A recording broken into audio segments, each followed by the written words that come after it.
من الاعتقال. سجنه واعتقاله. لكن لماذا إذا كان الملك يريد أن يتكلم معك لماذا لم تذهب وتكلمه؟ لأنه أنا أعرف أن الملك، الحديث إلى الملك يقتضي منك أن تقبل اليد والرجل والكتف إلى أن تسجد وتركعها، وأنا غير مستعد لهذا. لعلك لم ترى في التلفزيون المغربي كيف يصلي الناس للملك. هنالك صلاة خاصة في حفلات فيها 6 ركعات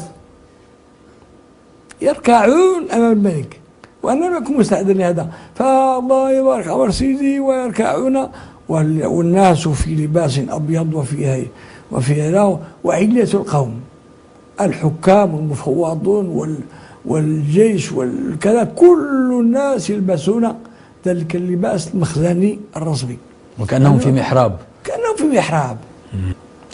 لكن هذه الرسالة انتشرت انتشارا واسعا، قرأها الناس بشغف.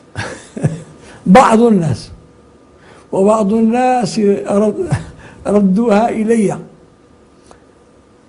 ردوها في البريد. لم يريدوا أن يطلعوا عليها.